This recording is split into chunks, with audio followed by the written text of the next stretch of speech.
Yes, prediction. Are you ready? I think I was born ready.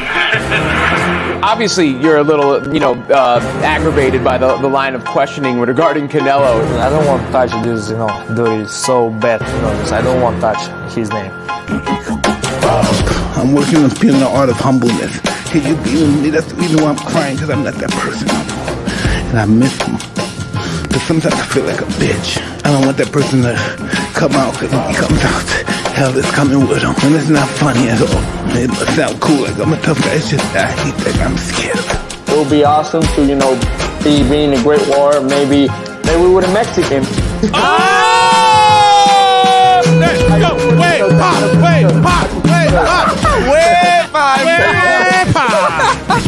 I have to put the joke. No, hey. Thank you for playing, man. I appreciate it. Good timing. Can't put predictions, man, but I definitely don't want to leave it to the judges.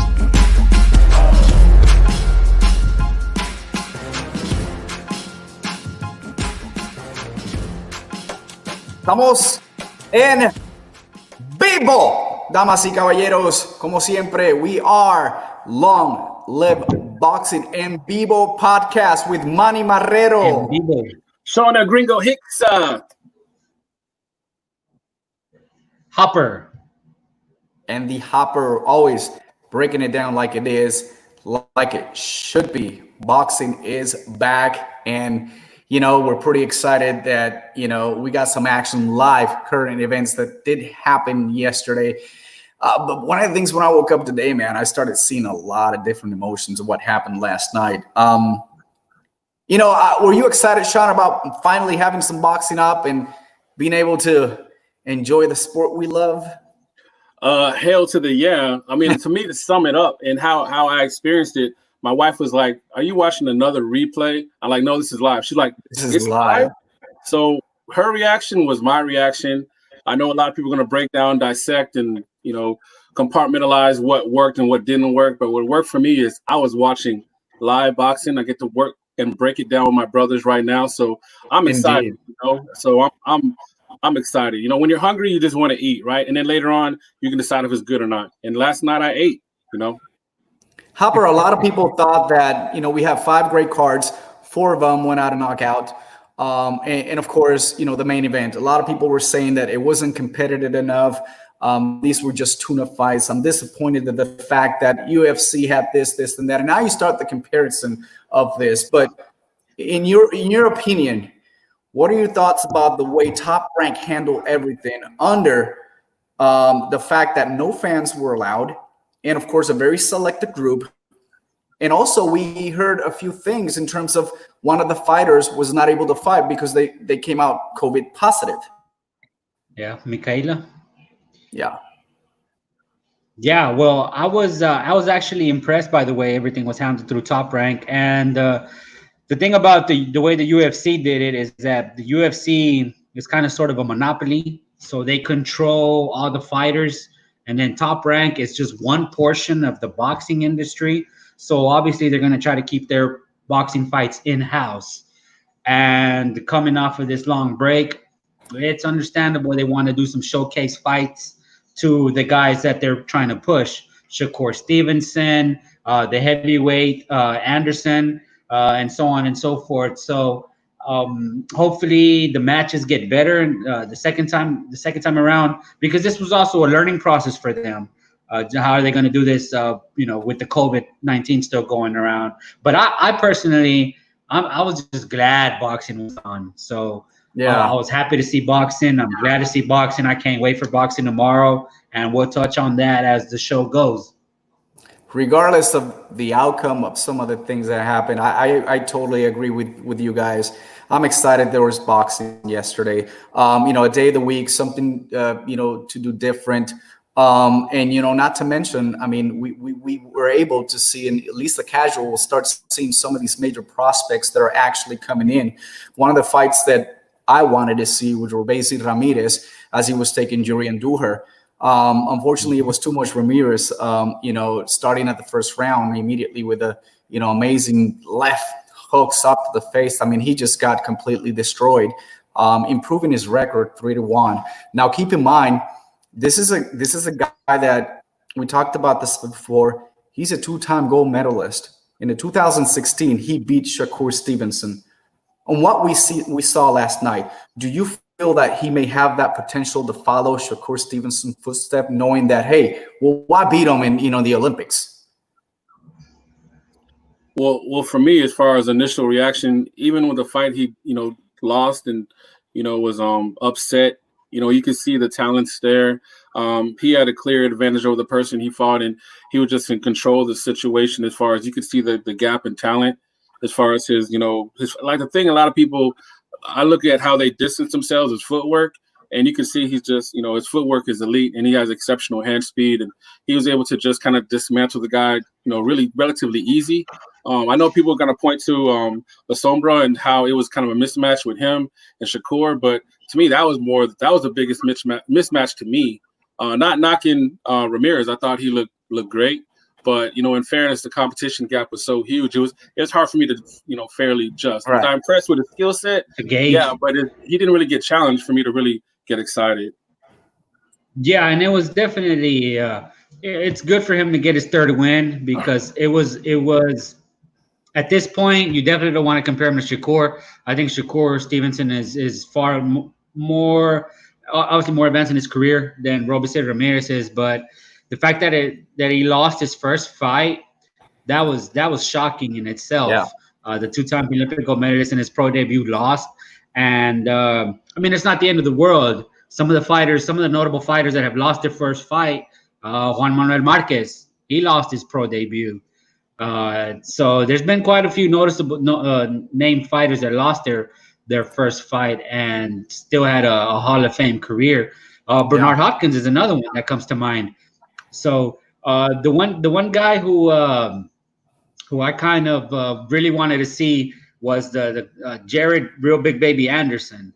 Now he served as, the reason I wanted to see him fight is because he served as a main sparring partner for Tyson Fury in his leading up to his rematch against Deontay Wilder. Yeah. So I'm thinking, oh, okay, well, this guy's in there sparring, working with Tyson Fury. I want to see what he's got.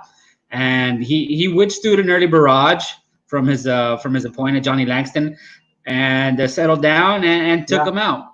And Tyson Fury was really impressed with this kid. He's only 20 years old. He's 4-0, 4 knockouts.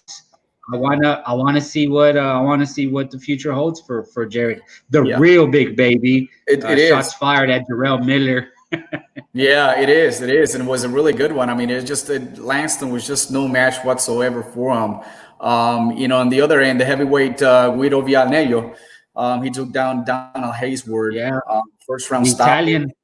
Italian 2006. 7-0. So this is another guy that it's actually coming up little by little. So a lot of our fans, or a lot of the casual fans, don't really understand these type of when the boxer goes from like 4 to 10 fights in their career. That's the time that you really enjoy their potential, their skills, because eventually that they're gonna get to that certain level. There's a lot we need to wait for these guys to develop themselves as an elite, but there is hope and there is a potential. So it wasn't really for me, to be honest, other than Calvin Metcalf, of course, his little haircut. that was an old school Jefferson haircut with the hair. I know. I'm like, come on, let me laugh. I started laughing, and to be honest, today I watched a lot of sports. Me too. When he came out, I said, "What?" I mean, is that the new haircut style now? Whatever floats your boat. Hey, I mean, whatever gets you through the day. I mean, hey, we're talking about him now, so it obviously worked from that standpoint. It's just the fact that, being a ball guy, I'm like, why would you ever do that intentionally? So I know, right? He must have lost a bet or won a bet. I don't know, but good luck to him. Just want to touch on real quick. Thanks to Kano checking in. Of course, he's gonna put it out there. He said that he feels that Ramirez is overrated. He also makes a statement. He says Shakur will smoke him in the pros. We might have to put some money on that one. No, we won't, because you're right. And then I like the real big baby. I think so. And shout out to Kano. I appreciate you always, your support, man. You're rocking and rolling, and you're doing amazing things. Love those interviews daily. to be honest, educating our boxing fans. So that's pretty awesome. So we go down into the main event, Shakur Stevenson against Felix La Sombra. Now, one of the things and we knew the outcome of the fight, we knew what was going to happen. First of all, I got to say, Shakur Stevenson looked amazing, maintained himself in shape throughout this pandemic. Still stayed true to his workouts and, his diet regime. He didn't have any problems whatsoever fighting at the 130s. And we all know what's going to happen. We know that this is just testing the water to see if he can hang up there. And I'm pretty sure he can. He proved it. But is it okay right now to everyone start going crazy, trying to compare him to one of the best top elite pound for pound in these days, Floyd Mayweather? Would that hurt his career, or is that something that can help motivate and say, because he said it, I'm me, it's me, but appreciate the fact that they're comparing me to this legend?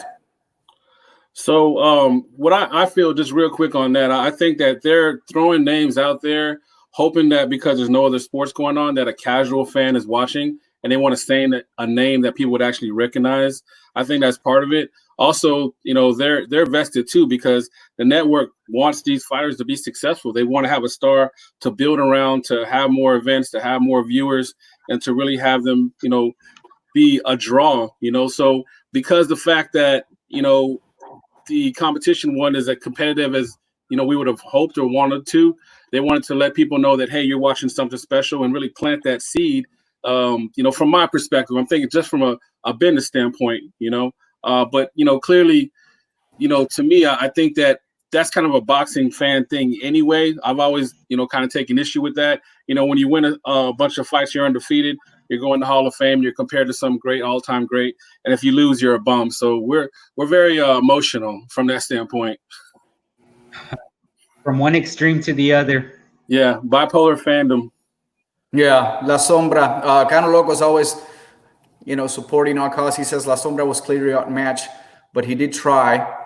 He got clipped early in that fight, and that was the end. And I agree. Ay corazón cría. Give it up to La Sombra. Feliz La Sombra. Man, a greatest opportunity. Yeah, and I know he tried well. Go.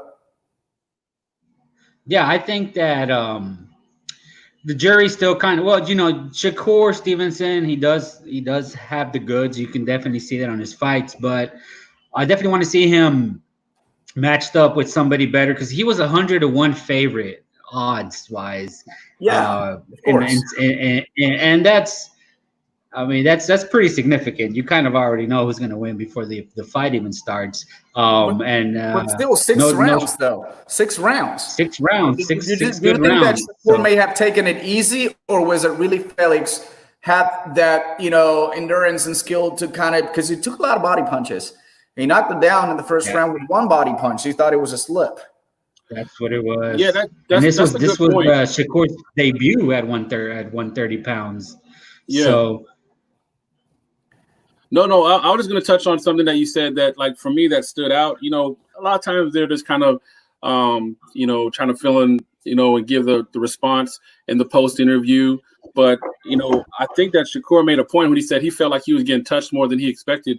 He was surprised when he saw the CompuBox. He was giving props to La Sombra. He was getting, making it tough in there because he had a good strategy. Like, I'll say this, the corner La Sombra, the shadow, his strategy I thought was good. It was just the fact that the execution from Shakur Stevenson was better. Oh, yeah. No, and everyone tries to come in with a jab a lot, and that hasn't worked yet because the defense, the massive defense that Shakur has, you can't really touch him with a jab. He felt like I can corner him and maybe give him my best shot. It's just Shakur said, I'm going to play your game, but that's actually his style of boxing. He's fast enough. He's got a great boxing IQ, and he cuts the corners well, and he kind of leads you to the trap. Okay, I don't think that he really meant to throw that, left hook into the body right there, but I think it just actually opened up, came in once. He actually naturally was going to throw the right hand to see if I can catch him up, and all of a sudden you feel yourself, you're on the canvas right now, and you're like, what happened here? I can't breathe. So. No, that's a great point. His precision was exceptional. Just overall, he did have that control. He was obviously never, ever really in danger at all. He had complete control. I would have, I guess, liked to see him. I guess he did push the action towards to get that body shot in the solar plex and get that stoppage. But you would think. Do you guys feel like he could have done more, or pretty much he did what he could with the opponent? I think he could have probably done more if he would have pressed it a little more. And this is where the comparisons to greats kind of are a detriment to boxers. Now you definitely don't want to compare him to Floyd or somebody like that. He's Shakur Stevenson. He's still a kid. He hasn't necessarily been tested. I would love to see him maybe even go after somebody like Oscar Valdez. I know he's been wanting to fight him. That would be a great match. I'm gonna hold the jury out on Shakur. I want to see a little more from him. I want to see him actually. He does seem to have all the goods, but like we say about Devin Haney, you know what? Let's see you in there. Let's put some more stiff competition on there. See what Top Rank maybe elevates the level of competition, and then we'll have a better idea of where he's at. 101 odds. You already know who's going to win. My perspective of last fight, and I said it throughout the fight, this is a higher level sparring session for Shakur Stevenson. And funny that I gave that thought last night is this morning I woke up and I saw on social media is that, the respect that Shakur had for Felix, to the point that conversations might have come across, say, hey, you were a great fighter, let's spar together. I think he posted something on social media. And then I think something's gonna grow from there, because the fact that he's a stronger boxer, he did all he could do. Proud of Mayagüez, proud of Puerto Rico, never fought anywhere in his entire life, only in Mayagüez. So this is a fantastic opportunity. To finish up with this subject, I want to ask you something, Hopper. So, we got a lot of people down there in the featherweights. You got Josh Warrington, which is a possibility for him to defend that. You got Gary Russell Jr., you got, Shun Khan, which I believe that at one point they were considering for him to fight Shun Khan at one point, because I think it's probably a mandatory. But also you have the fact that he is a top name brand, meaning money. There's not a lot of money in the 126. Does it make sense for him to say, well, I'm going to relinquish my title, I'm going to go through the 130s, and then I'm going to go ahead and challenge these guys that you were talking about, Oscar Valdez, Jojo Diaz. He can go out there after, Miguel Alacrán Belchet. You got Jamel Herring in that mix. And something that actually kind of posted in, which is, it kind of makes sense for me, is why don't he go up there and face someone like Supernova? John? Yeah, I mean, I that's the thing that another thing, not that kind of surprised me as well. It's one thing you want to try to get a comparable from a standpoint of what a fighter could do, as far as I guess explaining their skill set to the audience. So to sum it up, instead of saying a bunch of words and hyperbole, you give them a fighter that's you feel is comparable. That's one thing on one hand as far as the Mayweather thing. But it's another thing, like I was seeing people post, like we talked about the overreaction of the passionate boxing fans. Oh, yeah, there's no one that, at 130. There's no one at, 126. I definitely don't agree with that. I mean, they were saying last night, I don't know if you caught this, Hopper, Alacrán Belchet. They feel like he's ready for him right now. I think that people haven't seen him fight in a while, because I know the pandemic has gotten people – not to see fighters for a while, but let's kind of tap the brakes. So I want to see him fight. There's a lot of talent in both those divisions, and he's a young fighter, a young guy, 22 years old. But I think that some of the accolades, until I see him in more higher pressure situations, I'm not quite so. Am I impressed with the skill set? Yes, but I'm not ready to call him king until I've seen him, face another. Not to call him king, because he's not yet. Yeah. He's still proving he has to defend. He has to defend at least once. But the reality is the kid is marketable. The kid is, we're talking money now. The bigger money fights are going to be against, of course, Alacrán Belchet wants a fight with him, because he's going to make the money that he hadn't made yet being a champion at the 130. Hopper. Well, yeah, I mean, this was his debut at super featherweight, wasn't it? 130 Yeah, pounds? it was the first one. And that's what I'm saying. So, water, is that something that will benefit money-wise for everyone and for his career? Yeah, definitely. He has to fight we have to see him in there with someone that's already been battle tested, someone that's going to take him to deep water, someone that we know that has the respect from the boxing media and the boxing fans and from everybody, the hardcore fans, that a credible opponent. No disrespect to Karabe, of course not, but in terms of just pushing him a little more. And until we get that, like I said earlier, the jury's still going to be out. I would love to see him matched up with any of the guys mentioned earlier. And my dream matchup would be he's too. I think Gary Russell Jr. still, tears him apart. Gary Russell's very special, very gifted. Really? I would not. And then plus the politics in boxing and with the two promotional companies, it's probably difficult to make. But Oscar Valdez is in house. I don't see, Well, he would have to move up because Oscar Valdez is not going to come down again. He should be the mandatory for Oscar Valdez back when he beat Adam Lopez out in Las Vegas last year. And anything can definitely change. So how about Josh Warrington? Yeah, that would definitely be a great fight as well. Josh Warrington to see where he's at. I would. I'm sure Shakur would love to travel over there as well with Josh Warrington over there in the UK. Unification, undisputed, 126. Should that be the goal for Shakur Stevenson before he starts eating next neighbor's buffet? No. Let me just eat what I have right now, and then what happens later on, we'll move on. Wasn't that his debut at 130 pounds though? And correct me if I'm wrong. It was a debut. It was his first time at 130. Yeah, it was his first time at 130. Which kind of made the whole thing a little strange too, because you had the belt of 126, but you're not the belt at 126. I think that Josh Warrington, it makes sense, and that's another guy to make you a unified champ. Kano said he really wants to see him fight. Supernova has the speed as well, moves well. I mean, I agree. I mean, Supernova is going to be on a card pretty soon for a top rank, and that's a top rank stable guy. So they have to put him against somebody. But bottom line is, I think that is he talented? Yes. But I really want to. I'm really hoping that they're not going to do a slow, like Hopper said to me, like the way they brought along Deontay Wilder for PBC, slow development. Are we talking about this guy 5 years from now? Be like, man, I'll be glad when he really gets tested.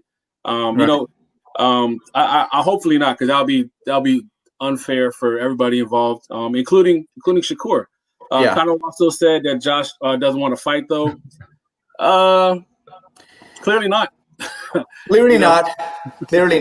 But I think we smell something in the air, and we smell the fact that he has tested the waters in 130. There's more money up there. There's a lot of more challenges. He can still clean up the 126. He can move up. We're talking a little bit about Nova. Nova, of course, is fighting Avery Sparrow now, and that'll be in the June 25 fight.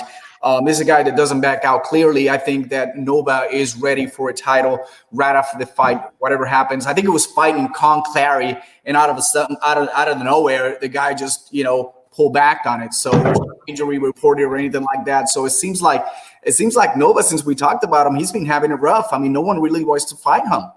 Either they're ducking him out or anything like that. So that's why I kind of feel that'll be very difficult, Shakur Nova, because Nova is ready for one of those 130-pound titles right now.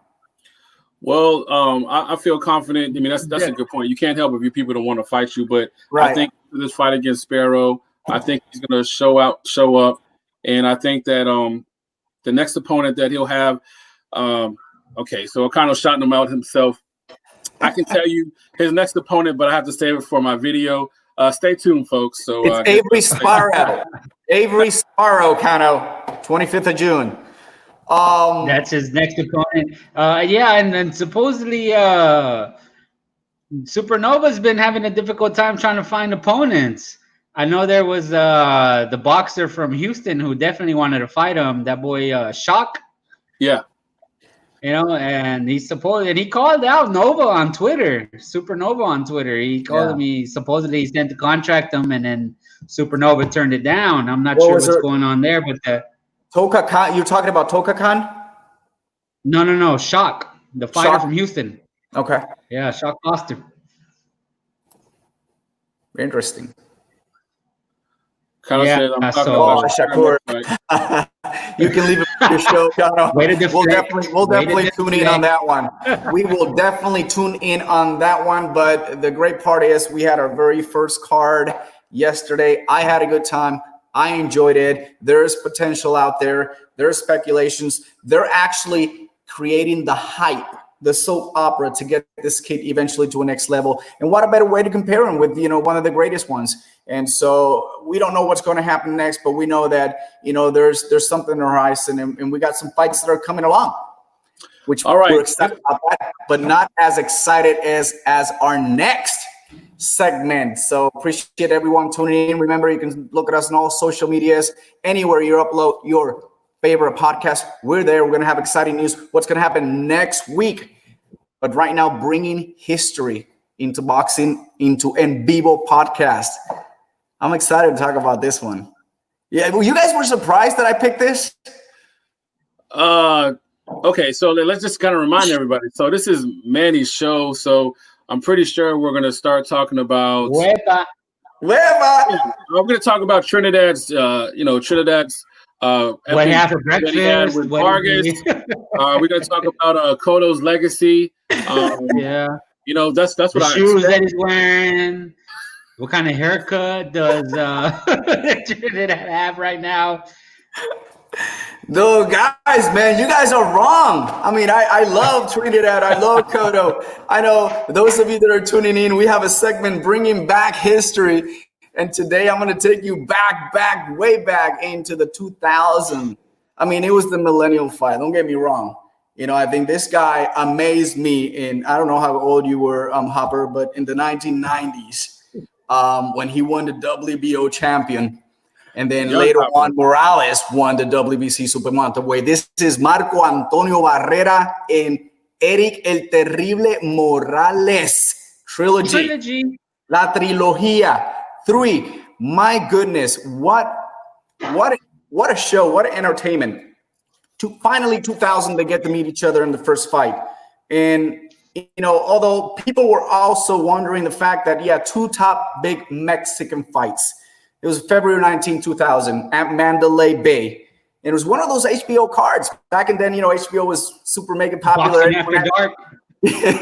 Let's get ready to rumble and all that good stuff. But man, I mean, bringing back Marco Antonio Barreras and Erik El Terrible Morales, 2000 fight. Hopper, I mean, these are your boys. Not sure how old you were. But what was your thought about having 2 top Mexicans going at it? And what was your pick at that time? Who would you favor at that time, and how did you see it? I was 14, Manny, and yes, I watched it. But no. No, this was an incredible fight. You talk about a slugfest. You talk about a round of the year, the 5th round in that first fight. Woo! Oh, there was no feeling out round. There was no feeling out between these 2 guys. They just went at it. And the thing with Erik Morales is that he could throw a punch from any angle. And Barrera was more of a technical boxer. Barrera is from the Mexico City, and Morales from Tijuana. So there was definitely a little bit of beef there. Before, what I want to bring up in here is that I felt Barrera won this fight. And I think that's the sentiment that crossed through a lot of the media. They gave it to Morales. One of the scorecards there, Bobby Shirley, 115-112 to Morales is criminal because Barrera did score a knockdown in the 12th round. And 114-113 and 113-114 after that. Yeah, 114-113. Those were the other 2 scorecards. But 115-112 was the deciding card. That's ludicrous. I felt Barrera won this fight without the knockdown, though, because Barrera knocked him down.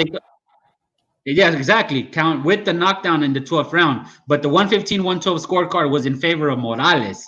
that was the deciding factor. And Morales actually got a lot of not heat, but he wasn't given his due because a lot of people felt Barrera won the first fight. And I definitely wanted to touch on that scorecard because that was criminal. That was ludicrous. But that fifth round, that 10th round, pretty much the whole fight. And then this was amazing. When you thought it was over. Yeah, Barrera knocked Morales down for the first time in his career in the 12th. Sean? That fight, with the trilogy overall, I mean, the first fight, let me say that going into it, the hype, the energy was, electric. The fact that there was true, real hatred, just kind of going back and forth. People can say what they want. And, obviously, people were kind of critical of, Harold Letterman and Jim Lampley. But I miss those, those coverages that they did. HBO did an amazing job. So just kind of going back and seeing that old footage is, very nostalgic, and I loved it.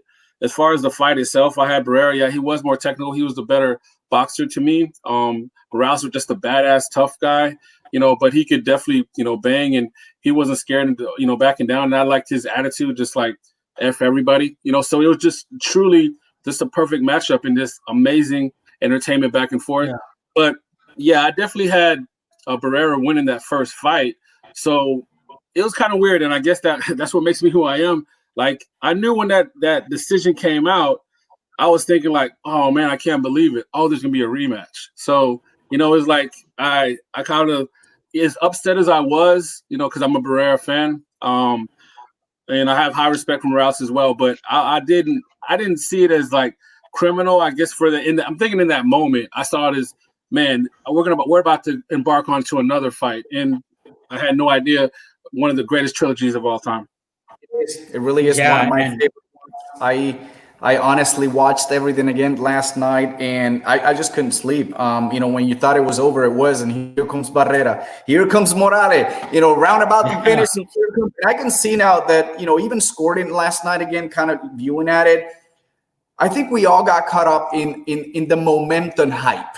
And what I'm going to say is this is going to please, Hopper, because the same thing happened with Trinidad and De La Hoya. Trinidad had the momentum, right? And everyone kind of focused on that. But when you really look at it individually and say, let me see it, and then you tend to have a different perspective.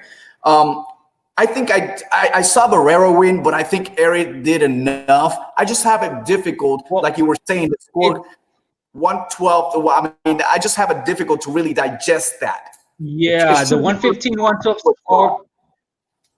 Yeah, the 115, 112 scorecard is troubling. And the thing about it was that Dev Morales was the more active fighter, but Barrera landed the more significant, powerful shots. And because he's just more compact, he has the bigger biceps. Morales is a little taller, lankier with the skinnier frame. Exactly. And but leading into the second fight was more of a technical fight. To sum it up perfectly, they fought like both of these guys had millions in the bank. Yeah, the second fight they were more cautious. They're like, hey, wey, calmao, ya tenemos la feria, let's tranquilo. It wasn't as slugfest as the first fight. It was, and in the second fight, I had Morales winning, but they gave it to Barrera. So I'm not sure if this was a poetic justice to have the third, but I definitely saw Morales winning the second fight, as Barrera was pretty much getting whooped the first 6 rounds. Morales was just all over him. Barrera did come in strong later in that fight. But Morales opted to use heavier punches too. He opted to use heavier punches. Barrera was coming in at an all-time high because this was in between the first and the second fight. He defeated Prince Hamed, so he was the reigning lineal featherweight champ, and he had the momentum rolling. So maybe that played a part into it all. But it was definitely a tactical fight, which they gave to Barrera, even though I felt Morales won. Wow. So, Sean, what's your opinion about the second fight, and how did you see it?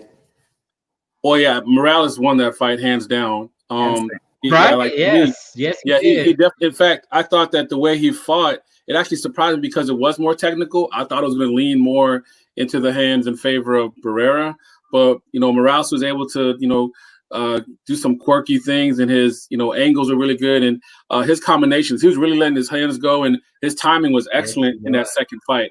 So to me, I thought just his game plan and strategy was executed better in that second fight. And I feel like it was just, I think it was like they say in baseball, it was a makeup call. Basically it was a makeup. Exactly, in basketball, when you get fouled. No, you made it. Yeah, so I think the decision, I didn't feel the way and I forgot because I went back and watched it again. Jim Blampley was all upset, and he was actually comparing it, not to get Hopper fired up again, but what he called the robbery of the century. Yeah, Jim Blampley was comparing it to Trinidad De La Hoya, Trinidad, and I didn't see it that way at all. I mean, it was much closer, to me. But what he was saying, it felt like two halves. The first half he felt like Morales had the more control, dominated, his foot on the gas, and then he took his foot off the gas, and then there were the adjustments being made by Barrera, which I saw. Really, technical, and but he had the last, standout moments by winning the last parts of the fight. So either way, I didn't see him winning. So when it came out, I had the same reaction, like, oh man, that's messed up. I guess we got to do it again. Well, he dropped Barrera in the 7th round with a punch in the abdomen, and J80 called it. They didn't count it. Flip. Yeah. So, but he did slip though. If you look at the fight again, he did slip. The foot slipped in the center of the ring, and I think J80 saw that. But yes, I agree with you. It probably should have been ruled a knockdown, regardless of what the other circumstantial what happened. But yes, he did land a punch, and no feet were tangled. But you could definitely see a slip there. Yeah, I agree. Yeah, definitely. It kind of set up the tempo and the momentum for both fighters to meet again. Which, by the way, those of you didn't know, the first fight was named Ring Magazine's Fight of the Year 2000. That's the round of the year before round 5.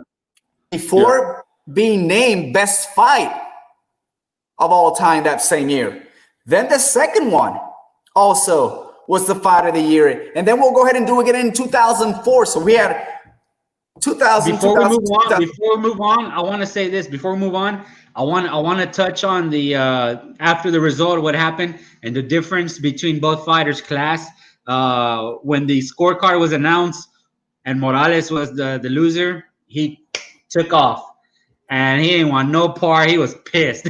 But when Barrera lost the first one, he stuck around. He did his interview. Yeah. You couldn't tell his emotion because he has this Phil Ivey poker face, but you could tell he was pissed. And Morales, he wanted no part of it. He left. He's like, oh, F these dudes, I'm out of here. We all thought about that they're doing it on purpose because they have it backwards. They gave the first fight to Morales. Right, yeah. Actually, that's the sentiment. Now let's give it up again because we're going to have a trilogy. We're going to have this fight once again, and let's all make money. And let's make money. Let's make money. And that's what it's all about. Happens. Yeah.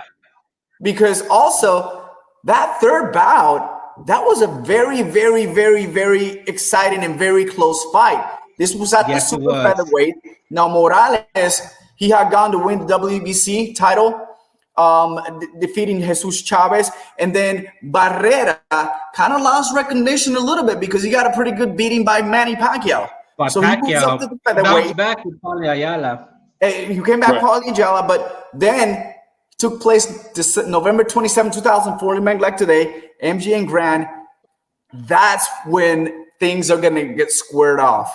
I don't know what you feel about that one. I thought I saw a very, very close fight at the beginning. I, of course, had Barrera winning that fight to make it.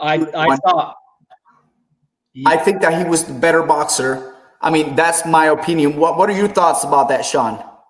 Well, again, keep in mind, but I'm a big Barrera fan, so I'm biased, but I saw Barrera edging it out. I had him winning by 2 rounds.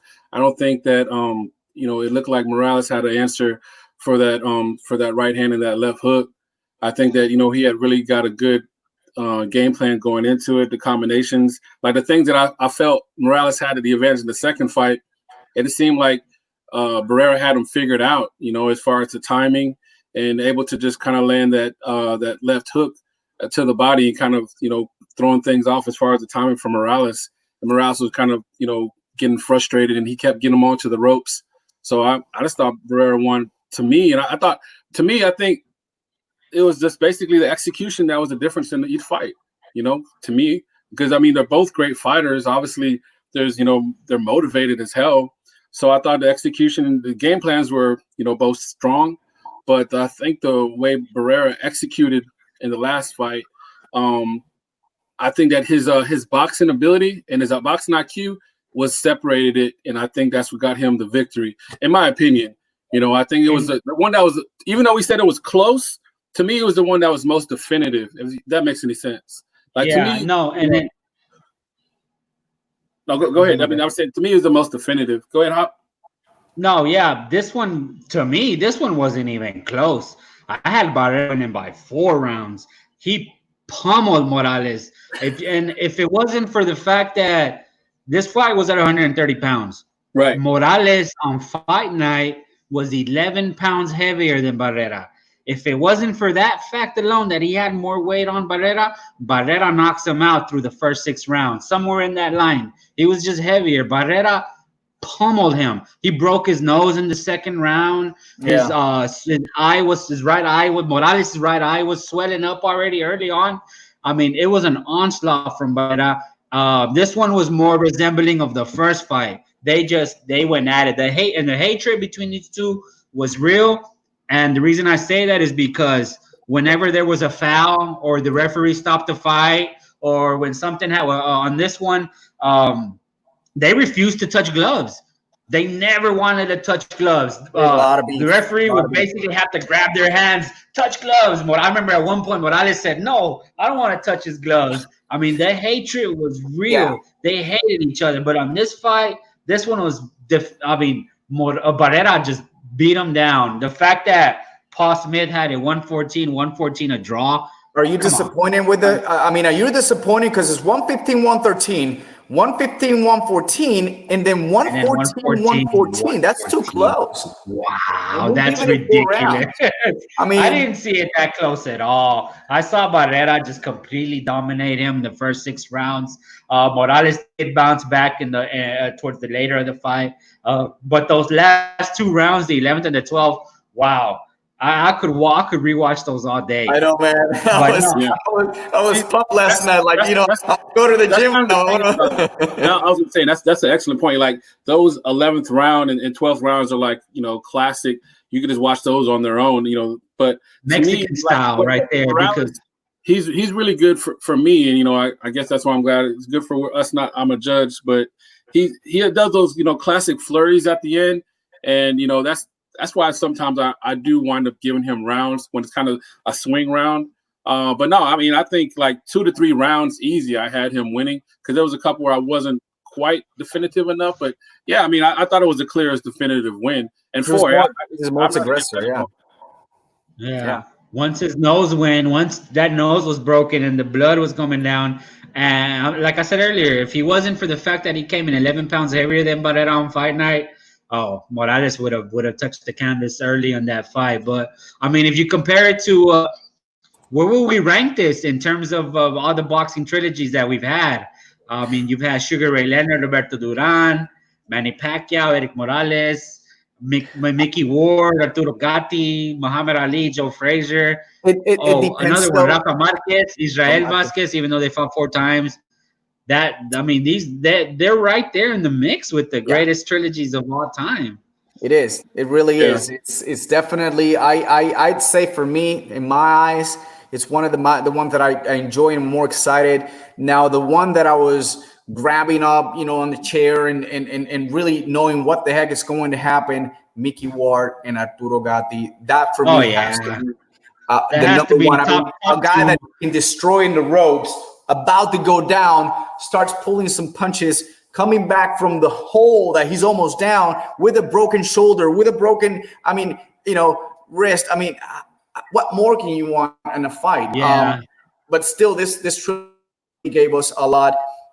2014, another year that was the Ring Magazine Fight of the Year. And, those of you who haven't watched this fight, man, you're just really going to get a kick out of Watch them all. You'll love them. The beef was there. Enjoy It's entertaining. It's nonstop action, from the sounding of the bell. And then you can see the rivalry and the beef that these guys have had for so many years. Yeah. And another thing I want to throw in there, guys, is, a lot of times you just want to get to the fight. But go in there and archive. Do yourselves a favor. Watch the pre-fight as well. Like, even though you know the results and the post-fight, like Hopper said, that second fight, HBO had to go get Morales for the interview. Like, he wouldn't come back. He was ghost. He was pissed. They pull out of Detroit Pistons, Chicago. Rightfully so, because he won that fight. Yeah. So he was definitely having the last dance moment. So that is fantastic. Another historic moment in our show. We're done with the trilogies. Next week we're gonna have a lot of different things. But hey, man, Sean, what's the news of the day? And this gets me pretty excited because I have a lot of stuff to talk about this. But the biggest news came out this morning. The two giants are going at it. All right. So first, I want to say about this is, we're usually not the breaking news guys. We're the break late news. Guys, we'll build the hype. We'll build the hype for you. Yeah. But we actually found out something as it was broken. And so definitely. Yeah. So I was pretty excited to find out the fact that something is confirmed. And it's big news from the biggest stars in boxing. I'm talking about the money division, which is the heavyweight division. And so I definitely want to talk to my brothers about what actually this means. How does this play out as far as when they confirmed, which is weird because they have other guys lined up to fight, but we'll talk about that.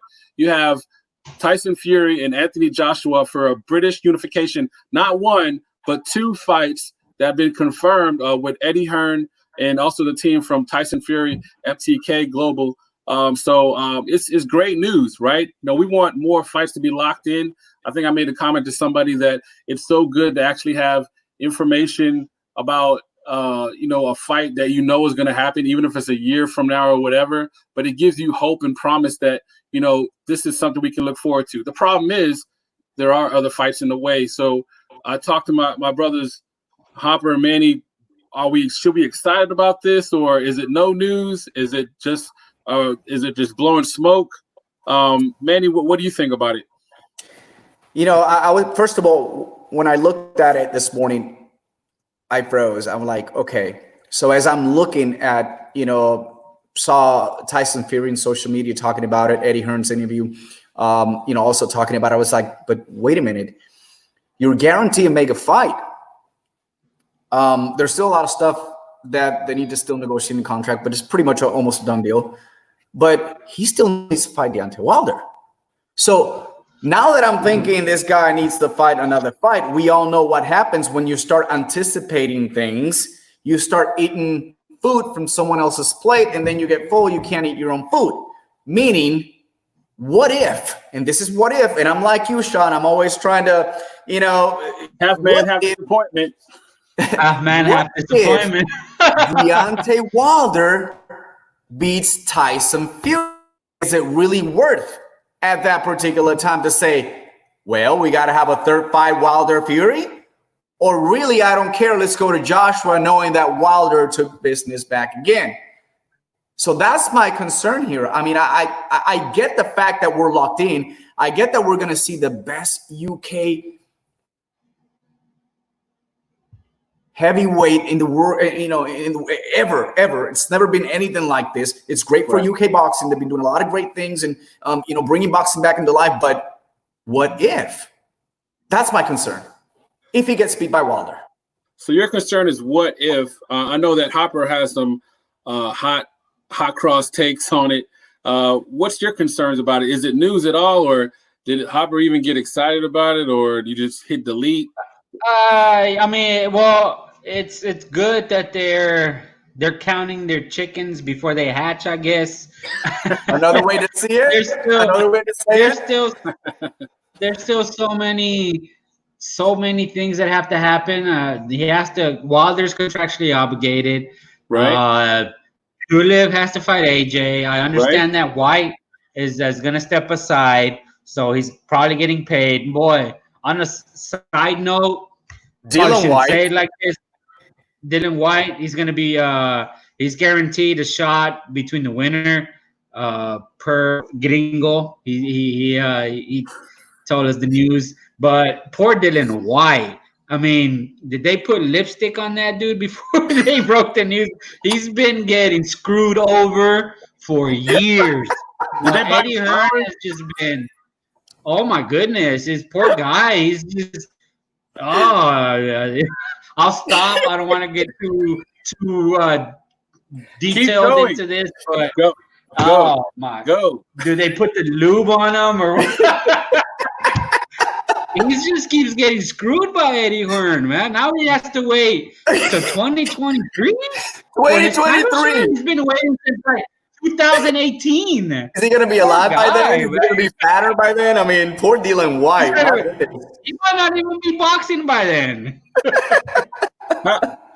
How fat will Anthony Reeves be in 2023? So, when I saw that news, and that was from the WBC, actually shared that information. So I wonder if they told him before they put it out there.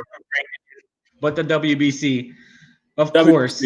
Yeah, so it's funny because, not funny, haha, but like it's, ironically funny because he was complaining that they made him wait for 2 years. And what did they do today? They made him wait another year. Three years. 2003. Wow. Sit down, boy. Sit. I'll give you a treat.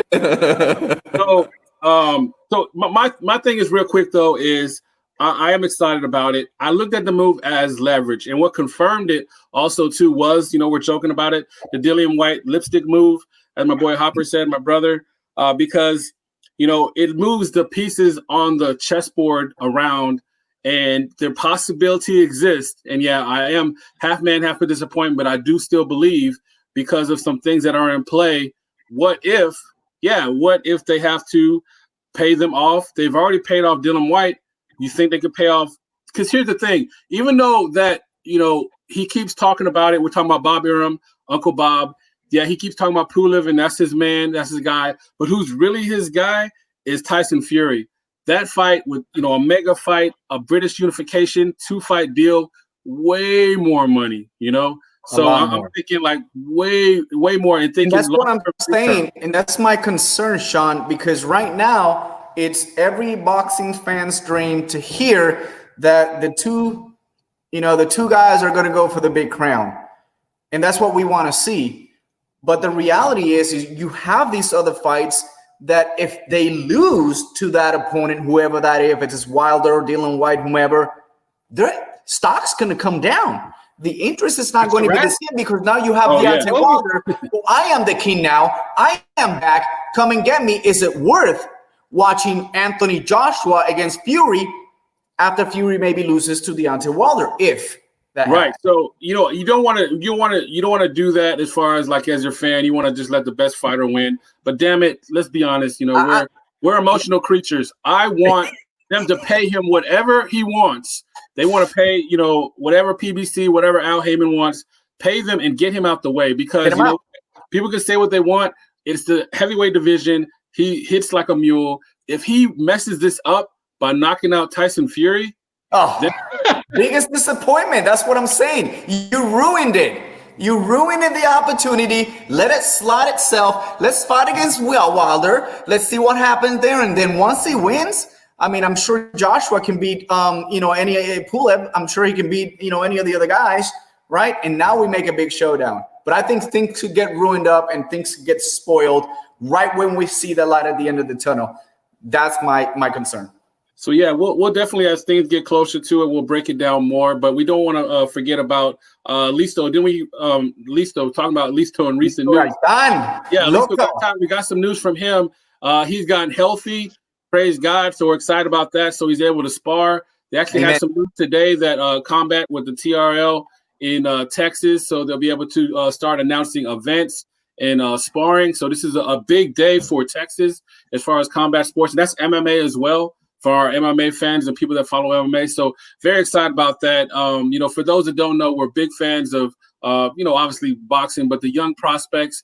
So, unfortunately, he's still dealing with, a back issue as far as his health, but he's been cleared and now he's good to go. So, we're happy about that and so glad you'll be getting back to the ring. We can't wait to watch you do what you're doing. That's, Red Shop. And I'm sure along the way, Marco Guero's coming back. We got the local talent from Marky Garcia Promotions. We're Chicken also as well. Metcalf, she was maybe her fight with I forget the girl's name, the Hispanic girl in San Antonio can finally happen. There you go. That is a possibility. So we are seeing the light at the end of the tunnel as pertains to boxing and boxing only. So those of you, don't forget that tomorrow, Top Rank continues with the 2 times a week boxing matches coming up. And tomorrow, we got a really good, pretty good, main event card. Jesse Magdaleno against Gianni Vicente. I know that, Jesse is one of those guys that, that he definitely can prove to be there, to be top contender. But you can't take away anything from Vicente. And I urge a lot of people to see this because these are really good two elite top guys that have been in the industry for quite some time. So don't just, underestimate the fact that you've never heard about these guys. This is going to be a pretty good main event tomorrow. It's going to be tagging in with some of the undercards bouts. You have Gabriel Murtaya, 2-0. There's 4 bantamweight fighters that are fighting tomorrow. 3 of them are undefeated, which is Gabriel Muratalla. He's fighting against Fernando Robles. And then you have Erik Mandragon, 3-0, with 2 knockouts, fighting against Mike Sanchez, 6-0. So 1 donut's going to go away tomorrow, hopefully not 2. One of the fights that I'm really excited about is, Adam Lopez against Luis Coria. So Adam Lopez did a tremendous fight. He fought beautifully against Oscar Valdez, rocking him down in the 2nd round, shocking the world. And this was when Oscar Valdez was supposed to fight Gutierrez, that he came in like almost heavyweight, the time of the weigh-in. And Adam Lopez was the last, I was there. I enjoyed that fight. I was very shocked. And, controversy stoppage in the 7th round. People thought they stopped it too early. But we know that Oscar Valdez went up. That was an Adam Lopez weight. He just took that fight at the last minute. And so we just have 24 hours notice he took that 24 fight. 24-hour notice. 24 not his hours weight. notice. That's crazy. You can't doubt his dedication. And his conditioning. Yeah. Right? Exactly. So this is a guy that I see a lot of potential in the future. But talk about Sean, the main event Magdaleno. What are your thoughts about this little nice fight? Where could this potentially lead? Well, one, he's definitely a player in that division. I'm a big fan of his. I know that, he, had kind of fell in the short end as far as against Dogbo, but Magdaleno is always going to bring it, and I think it's good. He gets a chance to kind of showcase his skills as the main event. He deserves it.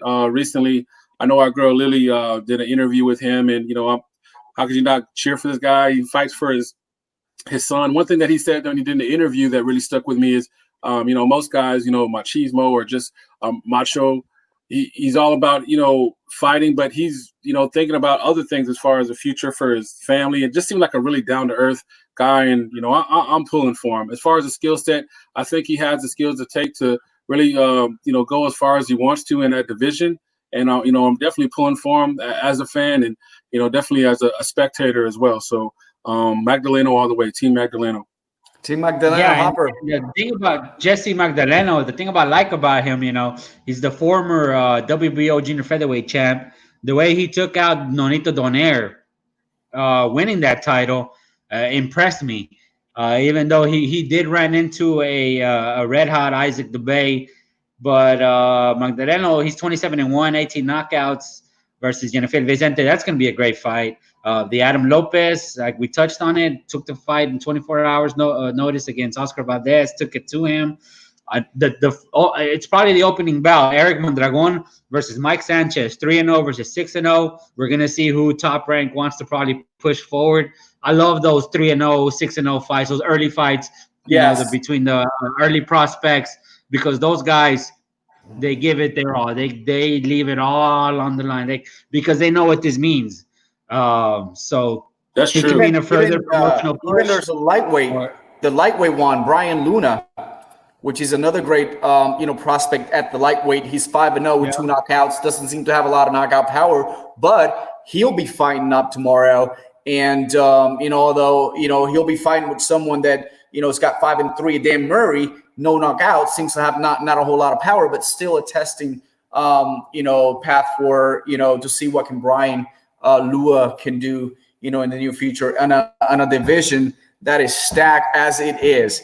So we don't need it anymore, but who knows what can definitely happen to Luna. Definitely look forward to tomorrow. Yeah, I mean, I think it's great. I mean, I've already, have the honor of talking to my brothers talk boxing. I have Wednesdays penciled in. Now we're literally sandwiched in between 2 live events for, the foreseeable future. So what a blessing, and definitely honored to do that. What another blessing is, I just want to share real quick, is I had the opportunity to do a story on one of the young fighters here in Texas, in the Dallas area. JJ. Yeah, JJ, Jordan, Godson Jones. JJ? Yeah, no ordinary fighter. For those that don't know, that's the Queen's son, or one of her many sons. She's blessed with, several sons and daughters. But yeah, JJ Jordan, he fights for Mikey Garcia Promotions. The story, he gave me a phone interview. He talked about a lot of people here in, the DFW area that were blessed enough, or, they heard by way of mouth.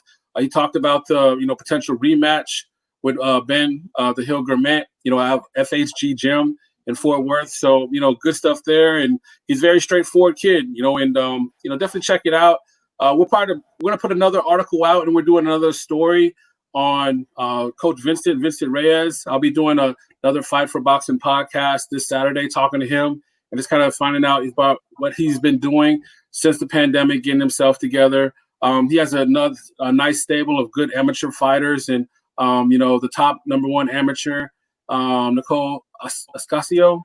So he's got a lot of great things going on. Of course, the history with his dad, Paul Reyes, and Donald Curry, the Lone Star Cobra. So we'll be getting into all that.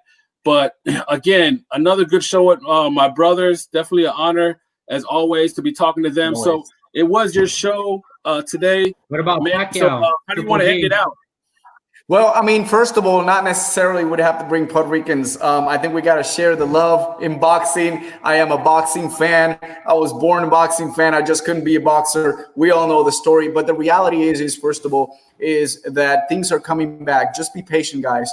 There's a lot of elite level boxers that want to come in and they want to showcase their skills. There's those who feel they can earn more money getting paid. Hint, hint. And he doesn't want to get paid 200,000, wants millions, right? But the reality is we've seen Top Rank and we've seen UFC done this.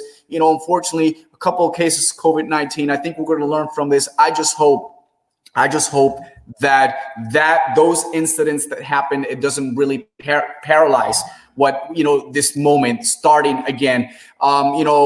Felix La Sombra, great job representing and starting again. I know that you had it pretty rough. All the fans, all the people that have contacted us, well, thank you so much. Remember, YouTube, Facebook, Instagram. Hey, anywhere you listen to your podcast, next week, we got some amazing news. And should I end it like that, Sean, or should I just zip it? Yeah, let's hold tight for right now. We've got some amazing news. We're really excited. Some big things planned. So thank you so much for sticking with us.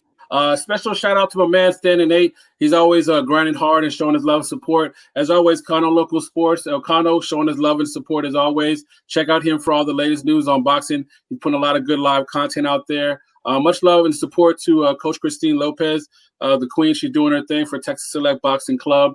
Got to send a shout out to Sweat Boxing Gym over there in Irving, Texas. 500 Beltline.